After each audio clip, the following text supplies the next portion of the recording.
সংসদের আইন পরিবর্তন করতে হবে, আর আইন পরিবর্তন করতে হলে কোরআনকে সংসদে প্রতিষ্ঠিত করতে হবে। কোরআনকে প্রতিষ্ঠিত না করা পর্যন্ত আমার মতন গোলজার হাজার হাজার মানুষ ওয়াজ করবে, হাজার হাজার বক্তারা ওয়াজ করবে, পরিবর্তন হবে না। আমাদের কামাই হবে পকেট ভর্তি টাকা, আর মাহফিলের ইন্তেজামিন কমিটির হবে মসজিদের উন্নতি, প্রতিষ্ঠানের উন্নতি, ফলেতে কোনো লাভ নাই। একটাবার কোরআনকে দাঁড় করান সংসদের ভিতরে, দেশটা পরিবর্তন হয়ে যাবে। চোর থাকবে না, গুন্ডা থাকবে না, দুর্নীতিবাজ থাকবে না।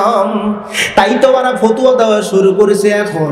কোরআনের সাথে রাজনীতির কোনো সম্পর্ক নাই, মৌলবাদীদের সাথে আমাদের কোনো সম্পর্ক নাই, আমাদের ভিতর কোনো শরিয়া আইন নাই, ঠিক কিনা? ওরা ব্যাপকভাবে ফতোয়া দেওয়া শুরু করছে। নেগেটিভ সেন্সে দিবেন না ভাইজান। মিথ্যা কথা বললে আল্লাহ ওর উপর লানত করেন।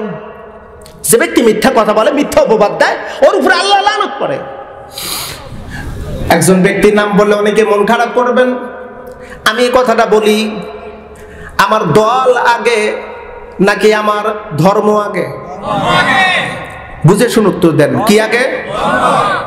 ধর্ম আগে। আমার আল্লাহর সন্তুষ্টি আগে নাকি নেতার সন্তুষ্ট আগে? আমার বইয়ের সন্তুষ্ট আগে নাকি আমার রবের সন্তুষ্টি আগে? কথাটা ভালো করে বুঝবেন। আমার ধর্মের দিক, আমার রবের দিক, এই দিকে যদি সামান্য পরিমাণ যদি একটু ত্রুটি হয়, আমি মানব না, মানতে পারি না, মানতে দেব না। আমার শরীরের শেষ রক্তবিন্দু পর্যন্ত জিহাদ করে যাব। আমার রবের সন্তুষ্টি আগে, তারপরে নেতার সন্তুষ্টি। মিথ্যা অপবাদ আমরা সহ্য করব না। রুহুল কবির রিজভী মাথা গোলায় গেছে। গোলা যাওয়ার কারণ আছে। বাংলাদেশের যে গণজোয়ার, ইসলাম সবাই চায়, ইসলামকে দিয়ে দেশটাকে গঠন করতে চায়। গোটা বাংলার জমিনের মানুষ, গোটা বাংলার জমিনের মানুষ। আপনাদের ইচ্ছা মনে হয় নাই, তাই না? অনেক ভাই জানা আছে নামাজ পড়ে, কিন্তু ইসলাম দিয়ে রাষ্ট্র গঠন হোক চায় না। আল্লাহর ভাষায় ও হলো কাফের, আল্লাহর ভাষায় ও হলো মুশরিক। সূরা সফ আয়াত নাম্বার 8 পরিষ্কার ভাবে উল্লেখিত। আল্লাহ পাক দিন প্রতিষ্ঠিত হবে, সকল ধর্মের উপর দিন প্রতিষ্ঠিত হবে, কিন্তু মুশরিকরা চায় না আল্লাহর জমিনে আল্লাহর দিন কায়েম হোক। যারা চায় না ওরা আল্লাহর ভাষায় হলো মুশরিক। নাম মোহাম্মদ, নামের পূর্বে মোহাম্মদ, নামের শেষে হোসাইন, ইসলাম, মাথায় টুপি, মুখে দাড়ি, গায়ে জুব্বা, হজ করছে, কিন্তু ইসলাম দিয়ে সমাজ প্রতিষ্ঠিত হোক এটা চায় না। কেন চায় না আমরা ভালো করেই জানি। কারণ নেতৃত্ব থাকবে না, মোটা অঙ্কের টাকা আর মেরে খাওয়া যাবে না, ওই যে বেগম পাড়ায় বাড়ি করা যাবে না, দিল্লি, আমেরিকা, ব্রিটেন, ওই রাশিয়া, ইংল্যান্ডে বড় বড় বাড়ি ঘর করা যাবে না। ইসলাম প্রতিষ্ঠিত হলে যার যা প্রাপ্য তাকে পাই টু পাই হিসাব করে দিতে হবে। অপ্রিয় বন্ধুরা, ইসলাম এমন একটা ধর্ম, আমরা বলি ইসলাম ধর্ম হলো শান্তির ধর্ম, ঠিক কিনা? ইসলাম হলো শান্তির ধর্ম। ইসলামের এই শান্তির ধর্মটাকে যারা গ্রহণ করেছে, অ্যাপ্রোভেট করেছে, তারাই কেবল পৃথিবীতে মহামানব, এবং তাদের ছত্রছায়ায় যারা যাবে তারাও মহামানবে পরিণত হবে। ইসলাম আর ইসলাম বাদ দিয়ে যা আছে সবগুলো হলো বাতিল, সবগুলো হলো তাগুত। তাগুতের অনুসরণ যারা করবে ফাদাল্লা দালালাম মুবিনা, আল্লাহর কথা হলো তারা পথভ্রষ্টতার শিকড় থেকে শিকড়ে চলে গেছে। আপনাদেরকে লজ্জা দিয়ে একটা কথা বলি, নামাজের ইমাম আমরা নিযুক্ত করি, নামাজের ইমাম তাকওয়াবান, পরহেজগার, চরিত্রের ভিতর কোন প্রকার ত্রুটি। ধরেন আপনাদের এই মধ্য ভাটের চরে একটা মসজিদের ইমাম আছে, ইমাম সাহেবের কোনো মতে একটু ধরা পড়ছে, ইমাম সাহেব লুচ্চামি করছে। লুচ্চামি করা বোঝেন নাকি আপনারা? মানে নারী কেলেঙ্কারি, অঘটন ঘটাইছে, এমন খবর যদি আপনারা জানতে পারেন, ওর পিছনে আপনারা নামাজ পড়বেন? বউ তালাক দিতে 3 তালাক দরকার হয়, ইমাম তালাক দিতে 3 তালাক লাগবে না, 1 তালাকই যথেষ্ট হয়ে যাবে। তাই হবে না ভাইজান? বলে ইমাম তুমি সুদ খাইছাও, তোমার মতো ইমাম দরকার নাই, লুচ্চামি করছাও বাপ, ঘুষ খাইছাও, মসজিদের নিকটে আইসো না। অথচ দেখেন সমাজের ভিতরে কি একটা অবস্থা। ইমাম আপনি দেখলেন এত সুন্দর চাকচিক্য সৌন্দর্য মণ্ডিত ফেরেশতা তুললো, নামাজের ইমাম এত পুত পবিত্র, আর নামাজের বাহিরের ইমাম ডিওজি দাঁড়ায় পেশাব করে, নামাজ পড়ে না একক, তো নেশা ছাড়া ঘুম ধরে না, নারী ছাড়া ঘুম ধরে না, ঘুষ দুর্নীতি অন্যায় রাহাজানিতে চ্যাম্পিয়ন 1 নাম্বার, তাকে আপনি ইমাম মানলেন নামাজের বাহিরে? আপনি কয় নাম্বার মুসলিম? আপনি কি এর মুসলিম? আপনি কিসের মুসলমান? আপনার নেতা নির্বাচন করতে আপনি ব্যর্থ হয়ে গেছেন। আপনার নেতা নামাজের নেতা যেমন নেতা হবে, নামাজের বাহিরে হোক হোক তেমন নেতা হওয়া দরকার। আল্লাহর সাথে ফাইজলামি করে একদল লোক, অবশ্য আপনাদের এই মুন্সিগঞ্জ এলাকায় নাই এরকম মানুষ, আল্লাহর সাথেও ফাইজলামি করে।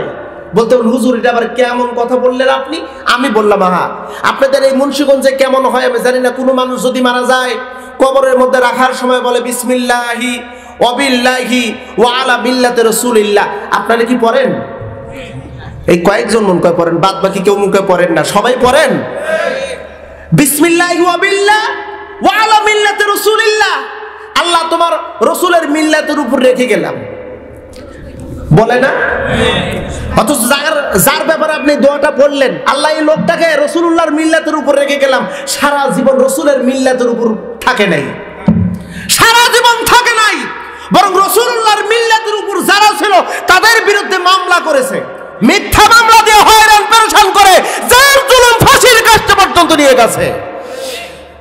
রসুলুল্লাহর মিল্লাতের উপর যারা ছিল তাদেরকে রাজাকার, আল বদর, আল শামস, জঙ্গি, তালেবান বলে বলে অপবাদ দিয়ে তাদেরকে সমাজের ভিতর তুচ্ছ তাচ্ছিল্য করে অপমান অপদস্থ করে হ্যাঁ প্রতিপন্ন করে চলেছে। ওর মিল্লাত চলেছিল, জিয়া মুজিবের মিল্লাতের উপর চলেছে, শেখ হাসিনার মিল্লাতের উপর চলেছে, খালেদা জিয়ার মিল্লাতের উপর চলেছে, রসুলুল্লাহর মিল্লাতের উপর চলে নাই। আল্লাহর কাছে কই আল্লাহ রসুলুল্লাহর মিল্লাতের উপর রেখে গেলাম, আল্লাহ কয় ভণ্ডামি করার জায়গা পাইস না, জায়গা পাও না, সারা জীবন চলছে অন্যের মিল্লাতের উপরে, আর তুমি আজকে বলতেছো রসুলুল্লাহর মিল্লাত।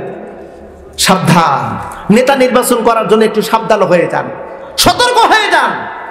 ইমাম হবে আমার সেই ব্যক্তি যে ইমাম নামাজের যেমন ইমাম, আমার বাহিরের ইমামও হবে তেমন ইমাম। একমত আছেন তো ইনশাআল্লাহ? ও প্রিয় বন্ধুরা, আর বেশি লম্বা দিকে যাব না। আল্লাহ পাক বলেন এই কিতাব হলো মুত্তাকিনদের জন্য, আমি এই কিতাবটা নাজিল করেছি। মুত্তাকিন কারা? খুব গুরুত্বপূর্ণ কথা। আল্লাহ পাক বলেন আল্লাযীনা ইউমিনুনা বিল গায়বি, অদৃশ্যের প্রতি ঈমান আনয়ন করা। অদৃশ্যের প্রতি যারা ঈমান আনবে তারা হলো মুত্তাকিন। অদৃশ্য মানে কি? যা চোখে দেখা যায় না সেটা বিশ্বাস করা, ঠিক কিনা? আপনাদেরকে বলি, বাতাস, বাতাস আপনারা কেউ কোনোদিন দেখেছেন? বুঝে শুনে উত্তর দেন, কেউ কোনোদিন দেখেছেন? বাতাস কেউ দেখি নাই। গাছ যখন লতা পাতা লড়াচড়া করে, শরীরে যখন একটু লাগে তখন আমরা বুঝি না বাতাস হচ্ছে। বাতাস আমরা দেখতে পাই না, এটাকে আমরা বিশ্বাস করি, অনুভব করা যায়। রব দেখি নাই, না দেখে বিশ্বাস করি। তো রব দেখি না, রবের অনুভবটা কি? রবের সৃষ্টি, রবের নেয়ামত, রবের নেয়ামত আর রবের সৃষ্টির দিকে তাকালেই রবকে চেনা যায়, রবকে চেনা যায়। আল্লাহকে দেখি নাই, বিশ্বাস করলাম, এটার নাম হলো বিল গায়ব। ইয়াউমাল কিয়ামাম কেউ কোনোদিন দেখি নাই কিন্তু বিশ্বাস করি বিল গায়ব। কবর নামের একটা জগৎ আছে, ওই জগৎ কেউ কোনোদিন দেখি নাই, ওটা আমরা বিশ্বাস করি।